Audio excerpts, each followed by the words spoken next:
Hello दोस्तों, कैसे हो आप सब। आशा करता हूं आप सभी अच्छे होंगे।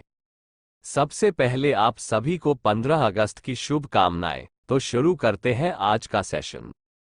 तब तक चैनल को लाइक, सब्सक्राइब और शेयर कीजिए।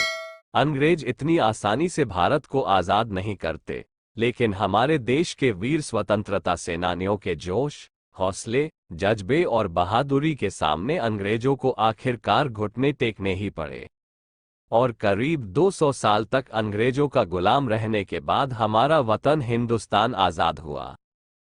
देश के पहले प्रधानमंत्री जवाहरलाल नेहरू ने 15 अगस्त 1947 को तिरंगा फहराया। आज हम यहाँ भारत की आज़ादी से जुड़ी ऐसे रोचक फैक्ट्स के बारे में बताएंगे जिनके बारे में आप शायद ही जानते होंगे। भारत के स्वाधीनता आंदोलन का नेतृत्व महात्मा गांधी ने किया था, लेकिन जब देश को 15 अगस्त 1947 को आज़ादी मिली तो वे इसके जश्न में शामिल नहीं हुए। स्वतंत्रता दिवस के अवसर पर आज हम आपको भारत की आज़ादी से जुड़ी दिलचस्प बातें बताएंगे। महात्मा गांधी आज़ादी के दिन दिल्ली से हजारों किलोमीटर दूर बंगाल के नोआखली में थे, जहां वे हिंदुओं और मुसलमानों के बीच सांप्रदायिक हिंसा को रोकने के लिए अनशन पर थे। जब तय हो गया कि भारत 15 अगस्त को आज़ाद होगा तो जवाहरलाल नेहरू और सरदार वल्लभ भाई पटेल ने महात्मा गांधी को खत भेजा। इस खत में लिखा था, 15 अगस्त हमारा पहला स्वाधीनता दिवस होगा। आप राष्ट्रपिता हैं, इसमें शामिल हो, अपना आशीर्वाद दें। गांधी ने इस खत का जवाब भिजवाया जब कलकत्ते में हिंदू मुस्लिम एक दूसरे की जान ले रहे हैं। ऐसे में मैं जश्न मनाने के लिए कैसे आ सकता हूं? मैं दंगा रोकने के लिए अपनी जान दे दूंगा। जवाहरलाल नेहरू ने ऐतिहासिक भाषण ट्रिस्ट विद डेस्टिनी 14 अगस्त की मध्यरात्रि को वायसराय लॉज, मौजूदा राष्ट्रपति भवन, से दिया था। तब नेहरू प्रधानमंत्री नहीं बने थे। इस भाषण को पूरी दुनिया ने सुना, लेकिन गांधी उस दिन 9 बजे सोने चले गए थे। 15 अगस्त 1947 को लॉर्ड माउंटबेटन ने अपने दफ्तर में काम किया। दोपहर में नेहरू ने उन्हें अपने मंत्रिमंडल की सूची सौंपी और बाद में इंडिया गेट के पास प्रेसेंज गार्डन में एक सभा को संबोधित किया। भारत 15 अगस्त को आज़ाद जरूर हो गया, लेकिन उसका अपना कोई राष्ट्रगान नहीं था। रवींद्रनाथ टैगोर जनगण मन 1911 में ही लिख चुके थे, लेकिन ये राष्ट्रगान 1950 में ही बन पाया।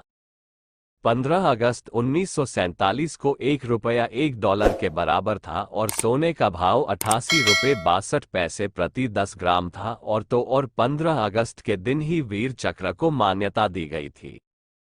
15 अगस्त 1972 को भारत में डाक पिन, जो कि 6 अंकों का नंबर होता है, उसकी शुरुआत की गई थी। और 15 अगस्त 1982 को इंदिरा गांधी के भाषण के साथ भारत में टीवी पर रंगीन प्रसारण की शुरुआत हुई थी।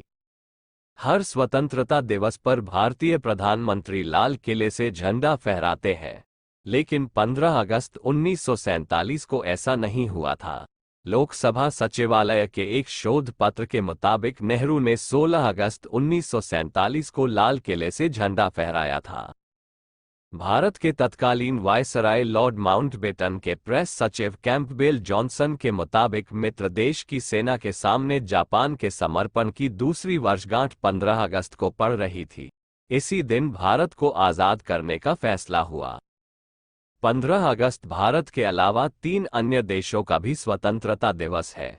दक्षिण कोरिया जापान से 15 अगस्त 1945 को आज़ाद हुआ। ब्रिटेन से बहरीन 15 अगस्त 1971 को और फ्रांस से कांगो 15 अगस्त 1960 को आज़ाद हुआ।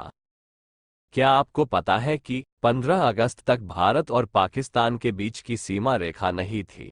ये 17 अगस्त को रेडक्लिफ लाइन के रूप में खींची गई थी। भारत ने स्वतंत्रता प्राप्त करने के बाद 560 रियासतों को भारतीय संघ में शामिल किया था। 2 अन्य, हैदराबाद और जूनागढ़, को भारतीय सेना द्वारा कब्जा कर लिया गया था। भारतीय स्वतंत्रता के बारे में एक और दिलचस्प तथ्य ये है कि भारत की स्वतंत्रता के बाद पुर्तगाल ने अपने संविधान में संशोधन किया और गोवा को एक पुर्तगाली राज्य के रूप में घोषित किया। भारतीय सैनिकों ने 19 दिसंबर 1961 को गोवा पर हमला किया और इसे भारत में मिला दिया था। क्या आप जानते हैं कि भारत ने इतिहास के अपने पिछले 1 लाख वर्षों में कभी भी किसी देश पर हमला नहीं किया है? तो ये थे कुछ फैक्ट्स जो 15 अगस्त से जुड़े थे। अगर आप भी हिंदुस्तानी हैं तो कमेंट में जय हिंद जय भारत लिखना ना भूले। तो चलो मिलते हैं अगले वीडियो में, तब तक के लिए चैनल को लाइक, सब्सक्राइब और शेयर करें। धन्यवाद। जय हिंद जय भारत।